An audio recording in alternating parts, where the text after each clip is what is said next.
데살로니가전서 5장에 보면 우리를 향한 그리스도 안에서 우리를 향한 하나님의 뜻이 세 가지가 있어요. 잘 아시는 것처럼 뭐죠? 항상 기뻐하라, 쉬지 말고 기도하라, 범사에 감사하라. 자, 퀴즈입니다. 여러분, 이 세 가지 중에서 제일 실천하기 어려운 게 뭘까요? 뭘까요? 한번 아무나 대답해 보십시오. 뭐가 제일 실천하기? 항상 기뻐하라, 쉬지 말고 기도하라, 범사에 감사하라. 항상 기뻐하라. 예. 다 그렇게 생각하세요? 예, 저도 그렇게 생각합니다. 저도 그렇게 생각해요. 왜냐하면 물론 쉬지 말고 기도하는 것도 어렵습니다만은 할 수 있어요. 그죠? 성령 안에서 무시로 늘 기도하는 마음으로 살면 되잖아요. 범사에 감사하라. 예, 할 수 있어요. 생각만 바꾸고 우리가 이것도 하나님 앞에 감사할 제목이야 하면 됩니다. 근데 기뻐하는 것은 여러분, 이것은 쉽게 선택할 수 있는 거 아니에요. 자, 여러분 기뻐하세요. 지금 여러분 하나님의 뜻이랍니다. 여러분 기뻐하세요. 기쁨이 됩니까? 기뻐져요? 그냥 쉽게 내가 기뻐하자 그럼 기뻐됩니까? 나 기뻐해야지. 그럼 기뻐집니까? 이게 잘 안 되는 거거든요. 잘 안 돼요. 그래서 여러분 요새 뭐 조커라고 하는 영화도 그렇게 한국에서는 절찬리에 상영되고 400만이나 넘는 사람들이 보았다고 하는데, 여러분 이 조커의 얼굴이 뭐냐면 삐에로 분장이거든요. 삐에로. 근데 여러분 삐에로 분장의 핵심이 뭔지 아십니까? 웃는 입이 아니라 빨간 코가 아니라 눈물을 흘리고 있는 눈이에요.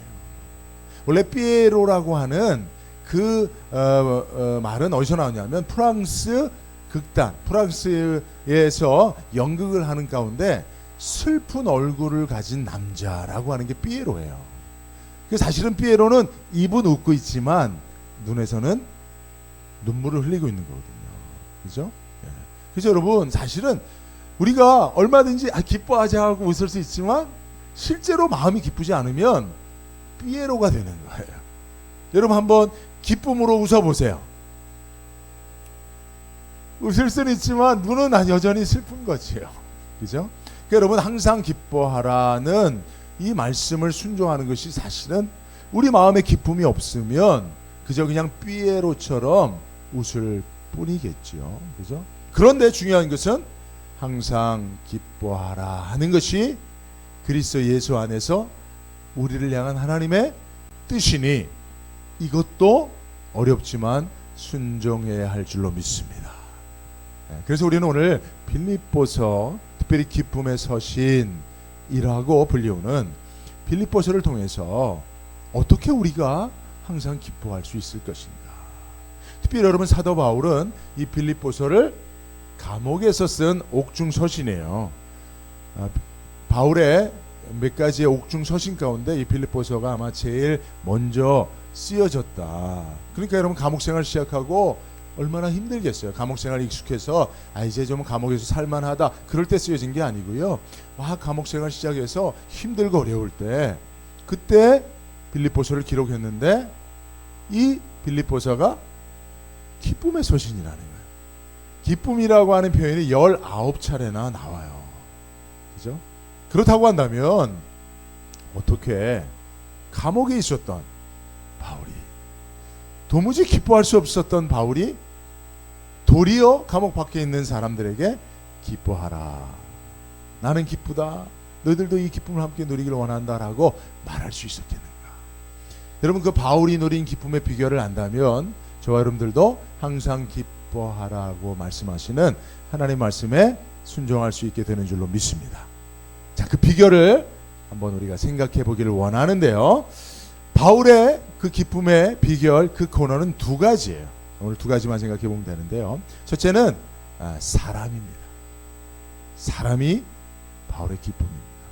저와 여러분들에게도 항상 기뻐하라고 하는 하나님의 말씀에 순종하기 위해서는 우리는 사람을 통하여 기쁨을 얻는 법을 배워야 하는 것입니다.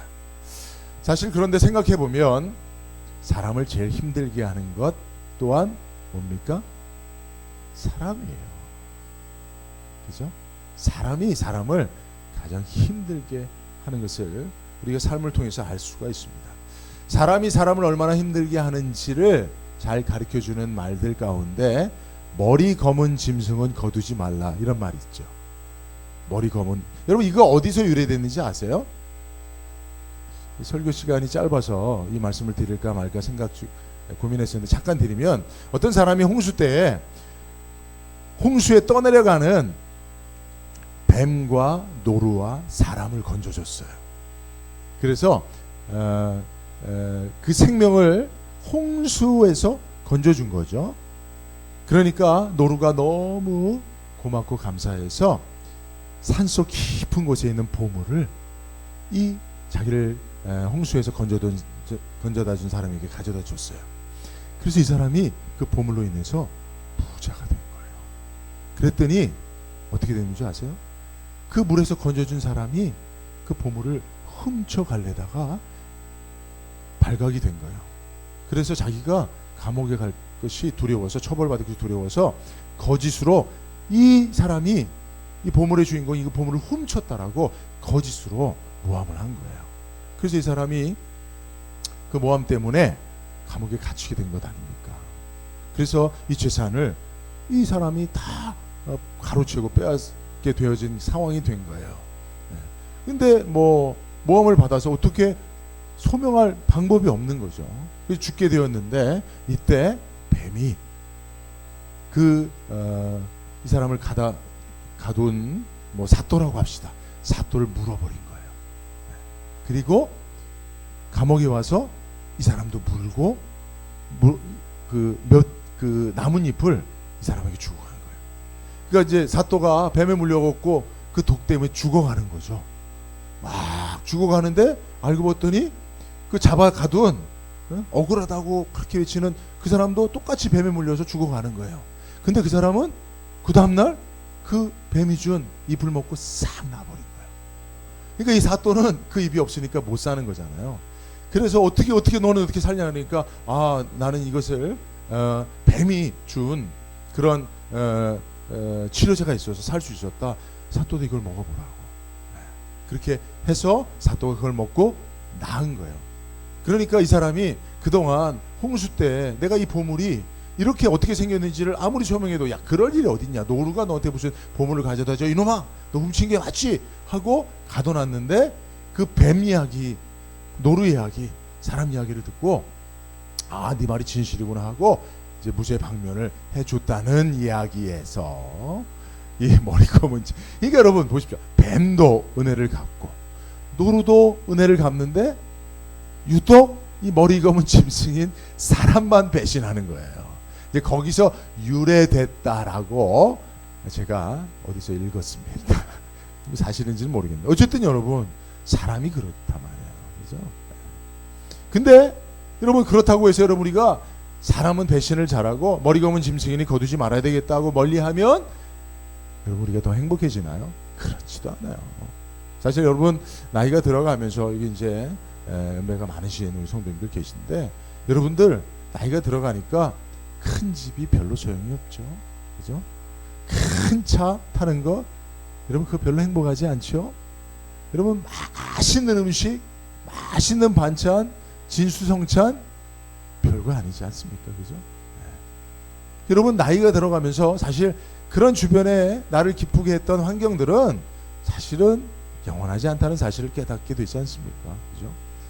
그러면 여러분, 나이가 들어도 늙어서 쇠약해져도 여러분들에게 끝까지 기쁨을 줄 수 있는 게 무엇입니까? 그것 또한 돌아보면 사람이에요. 내 곁에 있는 사람이 내게 기쁨을 줄 수 있다는 거예요. 그래서 여러분 성경을 보더라도요, 다윗이 나이 많아 늙었어요. 다윗 왕 아닙니까? 열왕기상 1장 1절에 2절에 보면 다윗 왕이 나이가 많아 늙으니 이불을 덮어도 따뜻하지 아니한지라. 그의 시종들이 왕께 아뢰되 우리 주 왕을 위하여 젊은 처녀 하나를 구하여 그로 왕을 받들어 모시게 하고 왕의 품에 누워 우리 주 왕으로 따뜻하시게 하리이다 하고, 왕이 다 가졌잖아요. 그죠? 권세도 있고요, 재물도 있고요, 힘도 있고요, 그 나라에 속한 모든 것이 다 왕의 것입니다. 근데 다윗 왕이 나이 많아 늙으니까 아무것도 다윗 왕에게 기쁨이 안 돼요. 그러니까 신하들이 야 우리 왕을 위해서 왕의 기쁨을 위해서 우리가 할 수 있는 일이 뭐가 있겠냐, 왕에게 기쁨을 줄 수 있는 게 뭐냐 하고 지혜를 짜낸 게 그래 왕의 품에 왕의 곁에서 왕의 품을 따뜻하게 해줄 그런 사람을 붙여주자 해서 젊은 처녀 수넴 여인 아비삭이라고 하는 그런 여인을 다윗 왕의 곁에 붙여줬다는 것이죠. 그죠?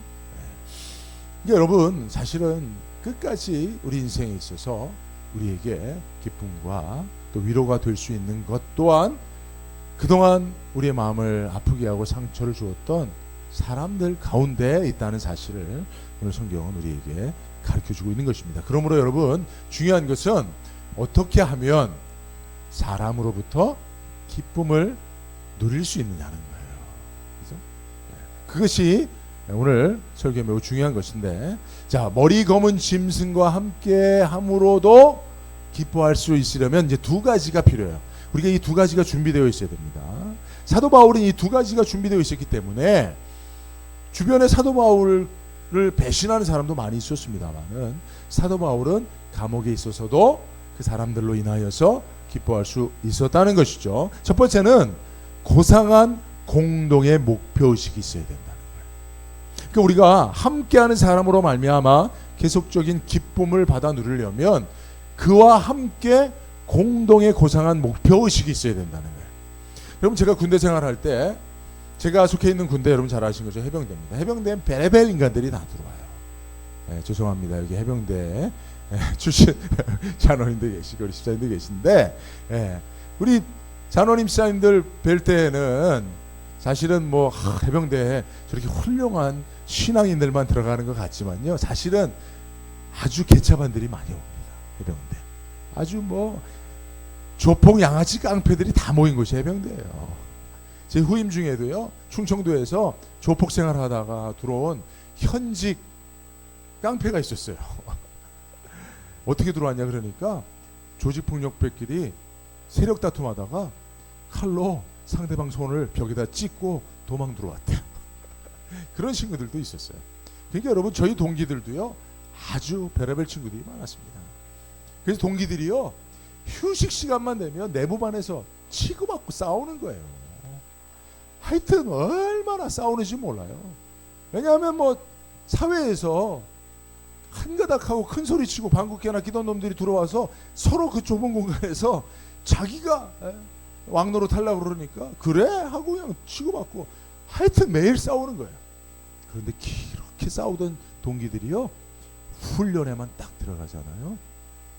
제가 그 LVT라고요. 상륙 그 작전에 선봉에 쓴 그런 해병대였습니다. 그래서 우리가 이 상륙 작전에서 처음에 우리가 성공하지 않으면 우리가 다 죽는 거예요. 해병대가 상륙전 실패하는. 그래서 우리가 훈련할 때는요.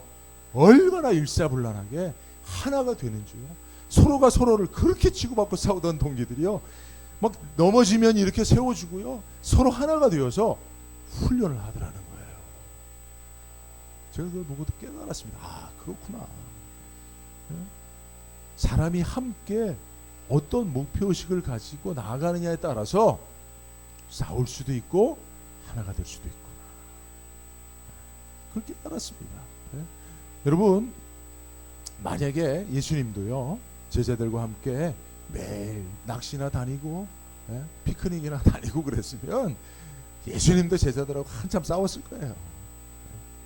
근데 정말 십자가라고 하는 그 하나님이 부여하신 그 사명, 제자들도 땅 끝까지 이르러 내 증인이 되라고 하는 그 예수님께서 주신 사명, 그 사명이라고 하는 고상한 목표의식이 있었을 때 하나 된 줄로 믿습니다.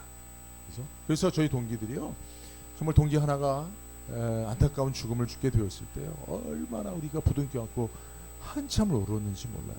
그토록 그렇게 치고받고 싸우고 원수처럼 지내던 동기들이 정말 이 해병대라고 하는 또 그 상륙작전이라고 하는 그 훈련의 목표 가운데 하나 되어지고 또 우리가 함께 잘 제대해서 정말 유종의 미를 남기자고 하는 이런 목표의식이 있었을 때 정말 우리가 하나 될 수 있었던 것을 제가 보았습니다. 여러분 교회도요 마찬가지입니다.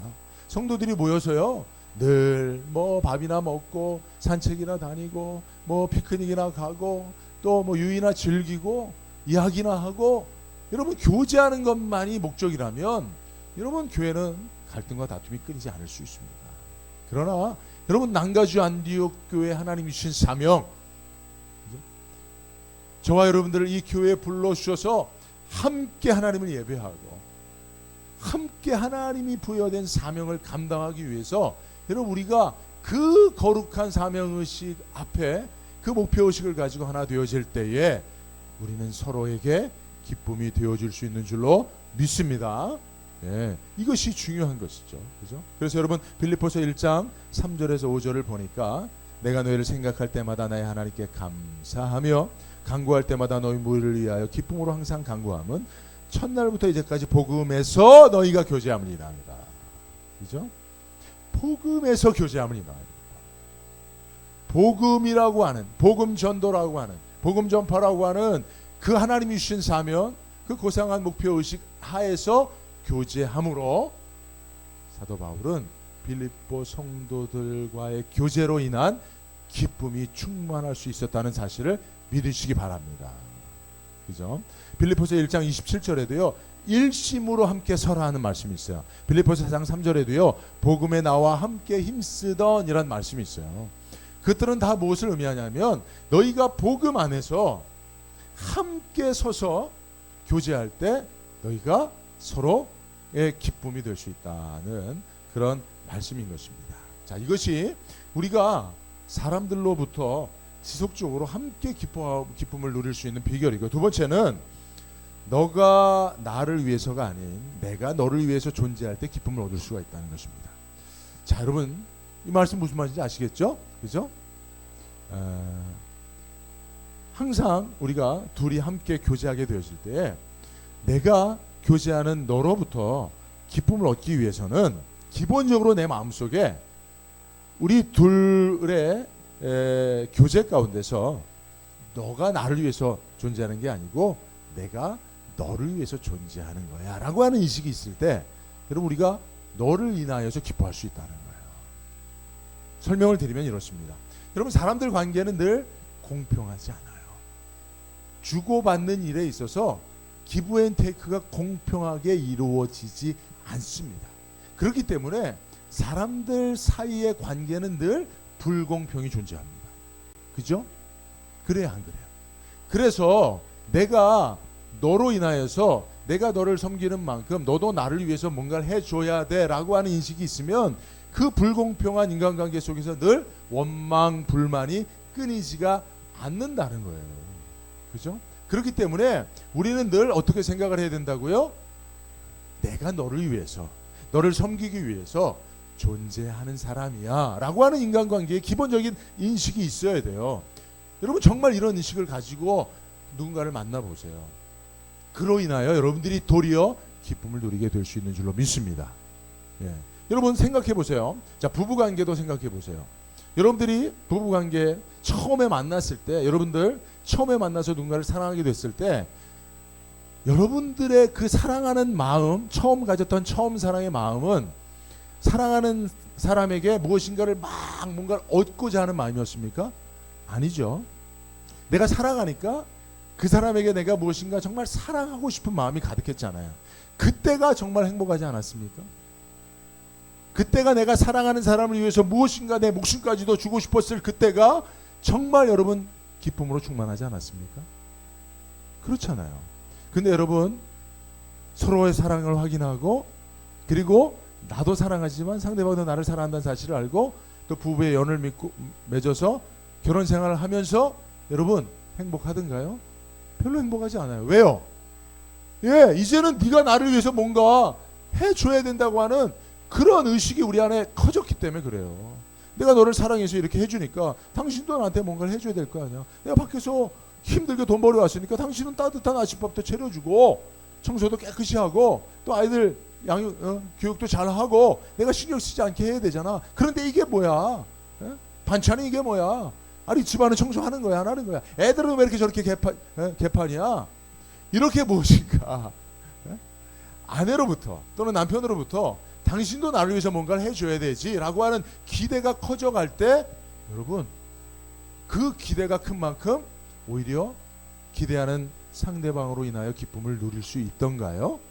아니라는 거예요. 아니라는 거예요. 제가 오늘 설교를 하면서도 여러분들이 설교를 잘 듣고 은혜 받고 아멘 할 것이라고 하는 기대를 가지고 설교를 하면 나에게는 기쁨이 없어요. 그냥 내가 여러분들에게 하나님의 말씀을 여러분들을 위해서 전한다고 하는 그것이 제가 만족을 해야지. 여러분들이 하나하나 설교를 잘 듣고 아멘하고 이해하고 또 은혜 받고 있는가? 누구는 그렇지 못하는가? 이렇게 신경을 쓰고 설교하면 설교할 때 기쁨이 없다는 얘기죠. 자녀 양육을 통해서도 알 수가 있습니다. 제가 나를 위해서 아무것도 못하는 기저귀에 똥 싸고 있었을 때 그때는 내가 아이를 위해서 기저귀도 갈아주고 밥도 먹여주고 목욕도 시켜주고 잠잘 때까지 안아주고 했어요. 생각해보니까 지금은 아이들이 나를 위해서 뭔가를 해줄 수 있는 능력들이 있어요. 다 컸어요. 근데 아이들 때문에 받는 기쁨은 똥 싸고 뭉갤 때가 더 커요. 그렇지 않습니까 여러분? 아이들이 나한테 뭔가를 해줄 수 있고 돈도 벌고 이제 커서 아빠를 좀 필요를 좀 채워줄 수 있다라고 하는 기대가 있어서 아이들한테 뭔가를 좀 바라니까 기쁨이 없어요. 근데 어렸을 때 똥 싸고 뭉갤 때 아빠를 위해서 애가 할 수 있는 일이 하나도 없어요. 그러니까 나는 오직 이 아이를 위해서만 존재하는 거죠. 근데 돌아보니까 그때가 아이가 아무것도 나한테 해줄 수 없어서 내가 아이를 위해서 무엇인가 해줘야만 하는 그때가 아이와의 나의 관계 속에서 가장 큰 기쁨을 누리던 순간이더라는 거예요. 아멘이죠 여러분. 인간관계가 그렇다니까요. 제가 목회를 해보니까 개척교회 때 그냥 자리에 앉아만 주십시오. 빈자리 채워만 주십시오. 그런 마음이 있을 때 개척교회 목사 그때가 제일 행복했어요. 근데 성도들이 좀 헌신은 좀 안 하나? 아니 직분이 뭐 장로고 권사고 안수집사는 뭐해? 교회를 위해서 좀 봉사 충성 헌신해야지. 이런 마음들이 들 때는 아 이제 빈자리 많은데 전도는 안 하나? 그런 생각 들 때는 목사가 행복하지 않은 거예요. 그죠? 그러니까 여러분 사람과의 관계 속에서 기쁨은 그가 나를 위해서 뭔가를 해줄 수 있다라는 그런 기대가 있을 때는 늘 낙심실망하게 되고 있습니다. 그러나 그래 내가 저를 위해서 존재하는 거지. 저 때문에 내가 이곳에 존재하고 저를 위해서 하나님이 저를 만나게 하신 것이지 라고 하는 인식이 있을 때는 정말 그를 인하여 기뻐할 수 있다는 거예요. 할렐루야. 바울의 기쁨이 바로 그런 기쁨이었다는 겁니다. 빌립보 교회 성도들과 바울과의 관계 속에서 여러분 바울이 누렸던 빌립보 교회 성도들 때문에 누렸던 기쁨이 빌립보 교회 성도들이 막 헌금을 많이 해주고 뭐 에바브로디도를 보내서 감옥에 있는 바울을 돕고 그래서 기쁜 게 아니에요. 그것도 기쁘다. 그것도 감사하다. 그러나 내가 너희를 위하여 진정으로 너희들 때문에 누리는 기쁨은 내가 너희들을 위해서 존재하기 때문이라는 거예요. 내가 너희들을 위해서 뭔가 유익이 있어서 하나님이 나를 살려두었겠다라고 하는 그런 의식 때문에 나는 너희들로 인하여 내가 하나님 앞에 너희들을 위하여 필요한 존재로 존재할 수 있으니 기쁘다는 거예요. 오늘 말씀이 그렇습니다. 빌립보서 1장 24절 26절 보니까 그러나 내가 육신에 거하는 것이 너희를 위하여 더욱 유익하리라. 내가 살 것과 너희 믿음의 진보와 기쁨을 위하여 너희 무리와 함께 거할 이것이 확실히 하노니 내가 다시 너희와 함께 있으므로 그리스도 예수 안에서 너희 자랑이 나를 인하여 풍성하게 하려 함이라 라고 말씀하고 있어요. 사실 여러분 바울의 유일한 욕망이 있어요. 23절에 보면 내가 두 사이에 끼었으니 떠나서 그리스도와 함께 있을 욕망을 가진 것이 더욱 그러니까 바울이 정말 바라는 감옥에 있었던 바울이 정말 바라는 것은 천국 가는 거였어요. 네. 고난 많은 이 세상 내가 천국에서 주님과 영원히 함께 사는 것 이게 나의 유일한 욕망이다 이렇게 얘기하고 있어요. 근데 바울이 선택한 것은 뭐예요? 24절을 보니까 그러나 내가 이 욕망이 있지만 내가 육신에 거하는 것이 내 유익이 아니라 너희들을 위하여 유익하기 때문에 내가 정말 주님과 함께 거하는 그것보다 천국 가는 것보다 내가 이 땅에 더 살아남아서 너희와 함께 있을 것을 선택했다라고 말하고 있잖아요. 그죠? 그러니까 바울이 누구를 위해서 내가 감옥에서 이 고생하지만 여전히 내가 살아 있어야 되겠다라고 선택했다는 하는 그것은 누구를 위해서예요? 예, 빌립보 교회 성도들을 위해서. 예, 그러니까 바울에게 기쁨이 몰려오는 거예요. 여러분들도 바울처럼 누군가를 위해서 하나님께서 나를 이 땅에 존재하게 하셨다. 그 사실을 여러분들이 믿고요. 여러분들이 전적으로 내가 성경을 받는 것이 아니라 기부하고 테이크를 원하는 것이 아니라 그냥 기부할 수 있는. 여러분 기부와 우리나라의 기부는 똑같은 말이죠. 그죠? 기부하고 무엇을 바라지 않는 것. 그렇게 여러분 한번 생각. 여러분 부부 관계도 한번 그렇게 한번 다시 한번 생각을 한번 다져보세요. 성도들 관계도요.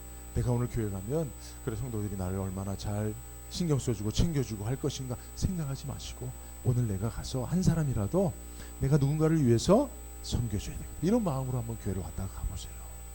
그러면 바울이 누렸던 그런 기쁨을 누리게 될 수 있게 될 줄로 믿습니다. 그죠? 네. 이게 가장 이상적인 교회 공동체입니다. 그죠? 서로가 서로를 위해서 존재하며 살아가는 공동체. 그죠? 자, 이것이 이제 바울의 기쁨이다라고 여러분들에게 말씀을 드렸어요. 근데 제가 이제 여기까지만 이야기하고 설교를 끝내면 여러분들이 할렐루야, 그래, 내가 이제 전적으로 내 남편을 위해서 오늘 말씀을 들었으니까 내 남편을 위해서만, 야 남편이 나를 뭐 어떻게 되든지 난 그 기대하지, 내가 다 십자가를 못 받고 내가 남편을 위해서만 있어야지 하고 딱 집에 가서 남편을 딱 꼬라지를 보면 기쁨이 있을까요, 없을까요? 애들 딱 아빠 엄마 신경도 안 쓰고 늦게 들어오고 막 그리고 돈이나 달라고 그러고 그런 아이들 꼬라지를 보면 기쁨이 있을까요, 없을까요? 이게 이제 여기서부터가 이제 어려운 거예요. 적용이 이게 어려운 거예요. 그죠? 이게 쉽지 않아요. 그래서 여러분 그 다음 한 가지가 더 중요한 거예요. 여기 이제 우리가 찬양을 제가 이제 이따가 설교 후에 이 찬양을 좀 부를까 싶어요. 어떤 찬양이냐면 낮의 내처럼 밤의 달처럼 그렇게 살 수는 없을까? 욕심도 없이 얻은 세상 듯이 온전히 남을 위해 살듯이. 그죠? 이게 나의 일생에 꿈이 있다면 이 땅에 빛과 소금 되어. 그죠? 어디 있습니까? 그런 가사가 어디 있죠?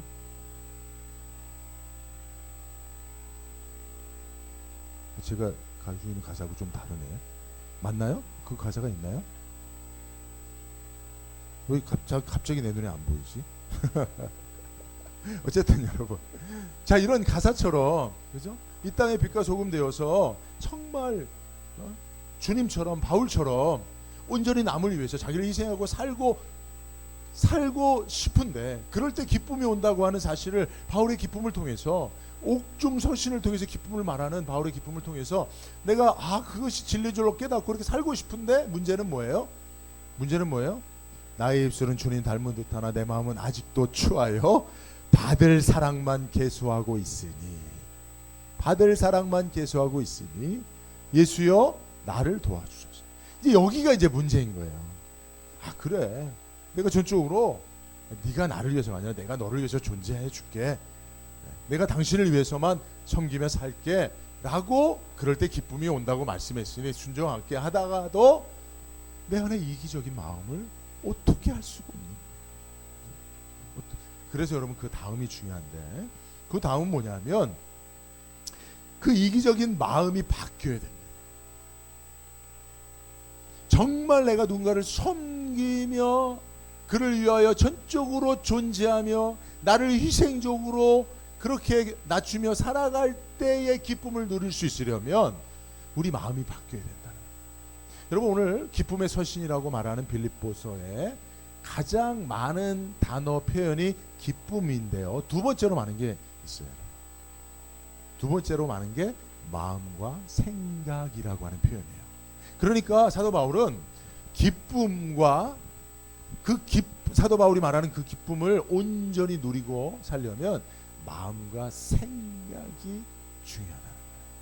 그 기쁨은 마음과 생각의 변화와 함께 이루어지는데 그 마음과 생각이, 우리의 이기적인 마음과 생각이, 추한 마음과 생각이 무엇으로 채워지고 바뀌어지면 예수로, 그리스도로 채워지고 바뀌어지면 기꺼이 우리도 예수님처럼 죄인들을 위하여 자기의 살과 피를 다 찢고 흘려서 십자가에 죽으시면서도 다 이루었다 하며 기쁨으로 그 십자가를 지실 수가 있게 된다는 겁니다. 그러니까 여러분, 중요한 것은 자, 이 원리를 깨닫고 그 원리를 실천하기 위한 우리의 마음의 변화를 위해 노력해야 되는 거예요. 여러분, 사실은 솔직히 여러분들, 우리가 제가 좀 전에 얘기했던 거, 이타적인 마음을 가지고 살 때 오히려 인간관계 속에서 기쁨을 누릴 수 있다는 이런 진리들 여러분 몰라서 실천 안 하고 살은 겁니까? 아니죠. 여러분, 그걸 몰랐기 때문에 내가 이기적인 삶을 살았던 겁니까? 아니에요. 원래 죄성이 가득한 우리의 이기적인 마음이 안 바뀌어서 그러는 거예요. 알지만 실천을 못하는 거예요. 그렇게 살고 싶지만 안 되는 거예요. 그게 우리 삶에 있는 가장 큰 모순 아닙니까?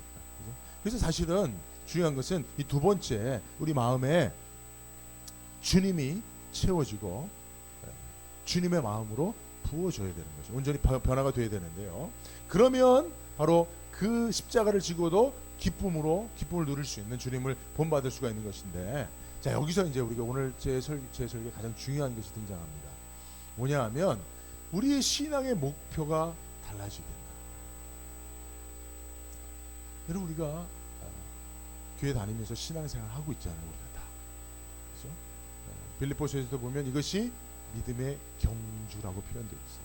그 목표가 분명히 있다는 거예요. 고린 지점이 분명히 있다는 거예요. 신앙의 목표를 가지고 우리는 달려가는 신앙의 경주자들이라는 거예요. 그러면 우리가 목표로 하는 것이 무엇이냐는 거예요. 이게 중요하다는 거예요. 그죠? 목표로 하는 게 중요하다는 거예요. 여러분, 지금까지 살아오면서 신앙생활, 여러분 모태신앙도 있으실 거고, 또 이제 우리 성도님들 또 연배들이 많으시니까 신앙생활 최소 30년, 40년, 50년 이상 하신 분들이 있을 겁니다. 여러분들이 그동안 신앙생활을 그 수십 년 동안 해오시는 동안에 어떤 신앙의 목표를 가지고 해오셨으며 지금도 여러분들은 어떤 신앙의 목표를 향해 나아가고 있습니까? 중요한 거예요. 여러분, 마태복음 7장 22절 23절에 보면 그날에 많은 사람이 나더러 이르되 주여 주여 우리가 주의 이름으로 선지자 노릇하며 주의 이름으로 귀신을 쫓아내며 주의 이름으로 많은 권능을 행하지 아니하였나이까 하리니 그때 내가 그들에게 밝히 말하되 예수님의 말씀에 내가 너희를 도무지 알지 못하니 불법을 행하는 자들에게서 떠나가라. 여러분, 저는 이 말씀을 읽으며 어떻게 이런 일이 있을 수 있지? 어떻게 이런 일이 있을 수 있지?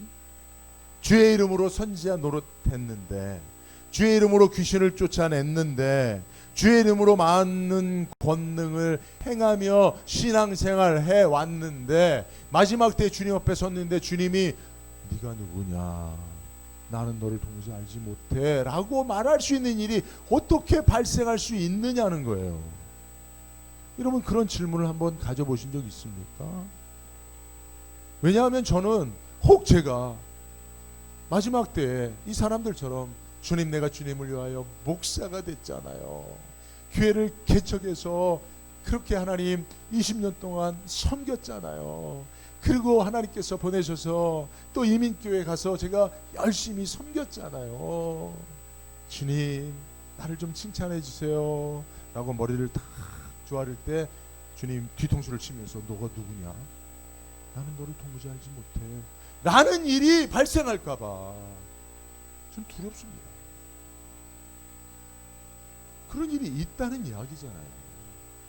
그죠? 교회도 한 번도 안 나가고 예배도 안 드리고 예수 이름이 뭐야? 예수 이름으로 기도한 적도 없고 예수님이 뭐 사역 한번 그런 사람이 이런 일을 당했다면요, 당연하죠. 근데 여러분, 지금 주님이 내가 너를 도무지 알지 못한다라고 하는 이 사람이 선지자였어요.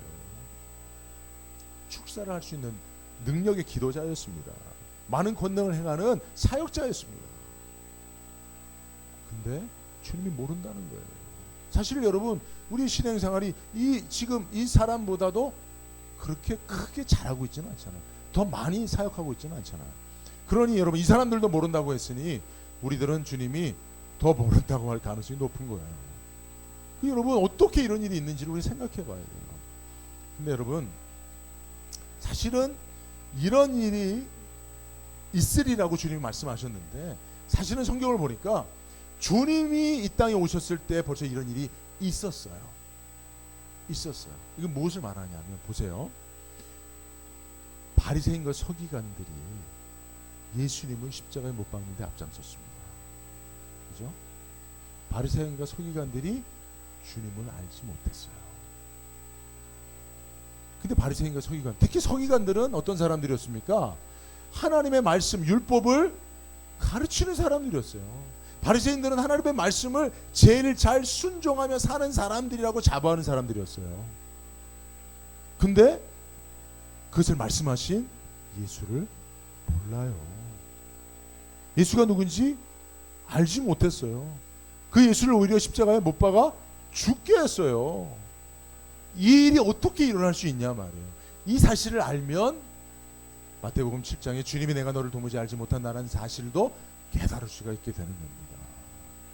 그러니까 바리새인과 서기관들의 신앙의 목표가 뭐였습니까? 예? 율법 잘 지켜서 천국 가는 거였어요. 말씀을 잘 가르쳐서 사역을 잘해서 인정받는 거였습니다. 근데 그들의 마음속에는 예수가 없었다는 거죠. 그들의 마음속에는 하나님이 존재하지 않았다는 거죠. 사실은 그들이 말씀을 조금 좀 덜 알고 또 사역을 좀 덜 하더라도 말씀을 지켜 순종하는 일에 조금 부족하더라도 그 마음속에 예수를 닮아가고자 하는 마음이 있었다. 내 마음이 변화돼서 예수의 마음으로 채워지기를 원하는 소원이 있었다면, 여러분 사도 바울이 어떤 사람이었습니까? 바리새인이요, 율법의 전문가였습니다. 그런데 그가 예수를 잡아 죽이려고 예수 믿는 사람들을 다 잡아 죽이는데 앞장섰잖아요. 바울이 그렇게 살았어요. 바리새인처럼 살았어요. 율법을 가르치며 살았어요. 어떻게든지 철저하게 말씀을 지키며 살려고 노력했어요. 열심을 가지고 사역했어요. 근데 정작 주님을 만나니까 그분이 내가 열심히 일하고 사역하고 열심히 가르쳤던 그 하나님이었다는 사실을 자기는 모르고 있었다는 거죠. 그리고 그 이후에 다메섹 도상에서 예수를 만난 이후에 사도 바울의 신앙의 목표가 바뀌었어요. 뭔가 열심히 사역하고 일하고 수고하고 봉사하는 게 아니라 예수를 더 알아가자. 내 마음속에 예수님을 더 채워가자. 내 심령 속에 내 마음이 주님의 마음으로 바꿔가자. 내 생각 속에 오직 주님의 생각으로 채워놓자. 사도 바울의 신앙생활이 바뀌었다니까요. 신앙의 목표가 바뀌었다니까요, 여러분. 그 결과 사도 바울이 빌립보서에서 1장 20절 20절과 21절에 이렇게 고백합니다. 나의 간절한 기도와 소망을 따라 아무 일에든지 부끄러워하지 아니하고 지금도 전과 같이 온전히 담대하여 살든지 죽든지 내 몸에서 그리스도가 존귀하게 되게 하려 하나니 이는 내게 사는 것이 그리스도니 죽는 것도 유익함이라. For to me to live is Christ and to die is gain. 무엇입니까? To live, 내가 사는 것이 곧 그리스도라는 거예요. 이 표현은 뭡니까? 바울이 살지만 사람들에게는 예수가 사는 것처럼 보인다는 거예요. 왜 그렇습니까? 바울의 마음과 생각이 송두리째 예수로 바뀌어버렸으니까. 바울이 열심히 사역해서 열심히 말씀을 가르쳐서 열심히 사명 감당해서 바울은 위대한 사역자다, 바울은 위대한 선교사다, 바울은 위대한 율법학자다, 바울은 위대한 서기관이다, 바울은 위대한 바리새인이다. 그거가 목표가 아니었다는 거예요. 그래서 하나님 앞에 칭찬 듣고 면류관 받고 상금 많이 받는 게 목표가 아니었다는 거예요. 바울은 이전에는 그렇게 살았지만 이제는 신의 목표가 바뀌었어요. 내가 예수를 내 마음속에 채워넣는 것이 내 신의 목표가 된 거예요. 내 마음과 생각이 예수의 마음과 생각으로 바꾸는 것이 목표가 된 거예요. 그래서 그 빌립보서의 유명한 말씀이 있잖아요. 너희 안에 이 마음을 품어라. 곧 그리스도 예수의 마음이니. 이런 말씀이 있는 거잖아요. 예수의 마음을 품는 것이 사도 바울의 신앙의 목표가 된 겁니다. 여러분들에게 정말 제가 제 자신뿐만 아니라 여러분들에게 권면합니다. 여러분 이제 이후로 여러분 교회에서 막 봉사 많이 하시고 주방에서 열심히 또 섬기시고 또 막 여러 가지 여러분들 그렇게 해오신 일들이 있으시죠. 지금도. 근데 제일 중요한 목표가 한 가지만 여러분들 하라면 여러분들 마음에 주님을 채워 넣는 거예요. 주님을 더 알아가며 주님의 마음을 배우고 주님이 이때에는 어떤 생각을 하셨을까? 내 마음과 생각이 오직 주님의 마음과 생각이 될 수 있도록 그렇게 그것을 힘쓰는 거예요. 그래서 여러분들이 마지막에 최소한 내 삶이 곧 그리스도야. 내가 사는 것이 곧 예수가 사는 거야. 내가 어디 가면 이 주님이 그곳에 가시는 거야. 라고 하는 그 고백이 이루어질 때 마지막 때 주님이 내가 너를 도무지 알지 못한다 라고 말씀하시지 않을 수 있겠죠. 그죠? 그럴 때 그 마음으로 변화될 때 우리는 주님처럼 바울처럼 남을 위하여 살 수 있는 거예요. 그러면 그렇게 살 때 내가 너를 위해서 존재하며 전적으로 주님의 마음으로 너를 위하여 너의 십자가를 지고 살아갈 수 있을 때 그때 그가 내게 기쁨이 되는 존재로도 만남이 이루어질 수 있다는 것. 제가 처음에 얘기했던 부분들이 비로소 성취될 수 있다는 사실을 여러분 기억하시길 바랍니다. 자, 끝으로 말씀드릴게요. 그래서 이 마음이 필요로 할 때는 우리가 어떻게 하냐면 기도와 간구를 하는 거예요. 빌립보서 4장 6절 7절에 보면 아무것도 염려하지 말고 오직 모든 일에 기도와 간구로 너희 구할 것을 감사함으로 하나님께 아뢰라. 그리하면 모든 지각에 뛰어난 하나님의 평강이 그리스도 예수 안에서 너희 마음과 생각을 어떻게 해요? 지켜준다. 근데 마음과 생각을 지켜준다는 것이 무슨 표현이냐면 표준 세번역에 보면 여러분의 마음과 생각을 그리스도 예수 안에서 지켜줄 거라는 거예요. 즉 우리가 기도하면 우리 마음이 그리스도 예수 안에 있는 마음이 되게 해주실 거라는 거예요. 그죠? 그래서 제가 여러분들에게 늘 강조하는 말 중에 하나가 뭐냐면 우리가 늘 어떤 마음을 가지고 살아야 되냐면 주님 마음 가지고 살아야 되는데 사실 주님 마음 가지고 사는 것이 온전하지 않을 때에는 우리가 기도로 나가는 거예요. 그러면 기도할 때만큼은 우리가 주님 마음으로 변화되거든요. 여러분 기도할 때 여러분 누군가를 위해서 기도할 때 그 사람이 서운하다고 막 욕합니까? 기도하면서 하나님 그 사람한테 욕 좀 한번 할게요. 나쁜 그렇게 안 하잖아요. 그냥 평상시에는 내 마음만 있을 때는 아유 못됐어, 아유 못됐 처먹었어, 아유 나쁜 그런 마음이 나와요. 근데 그 사람을 놓고 우리가 기도하기 시작하면 그런 마음이 있다가도 기도하는 마음으로 들어가면 그 마음이 안 바뀌잖아요. 기도할 때만큼만이라도 주님의 마음으로 우리가 좀 변화되잖아요. 그래서 기도하라고 하시는 거예요. 아무것도 염려하지 말고 오직 기도와 간구로 너희 구할 것을 감사함 하나님 앞에 아뢰라. 그리하면 모든 지각에 뛰어난 하나님의 평강이 기도하는 너의 마음을 그리스도 예수의 마음으로 지켜준다는 거예요. 할렐루야. 그래서 여러분 우리가 기도도 하는 거죠. 오늘 여러분들이 오늘 말씀을 통해서 깨달은 대로 이제는 여러분들 안에 기쁨이 있었으면 좋겠어요. 우리가 정말 주님 안에서 기뻐했으면 좋겠어요. 그죠? 그리고 서로가 기쁨의 이유와 또 존재가 기쁨이 될 수 있는 그런 우리 난가지안대교회 성도들 되시길 주의 이름으로 축복합니다. 걸어가신 하나님 감사합니다. 오늘도 주신 말씀 통해서 하나님 사도 바울이 빌립보서를 통해서 우리에게 함께 누리도록 주고자 했던 기쁨이 무엇인지를 깨닫게 하셨으니 감사합니다. 다시 한번 이 말씀을 따라 주님 마음으로 채워가며 주님처럼 사도 바울처럼 누군가를 섬김으로 도리어 그것이 기쁨이 되어지는 우리 난가지안대교회 모든 성도님들 되게 하여 주옵소서. 예수님의 이름으로 기도드리옵나이다. 아멘.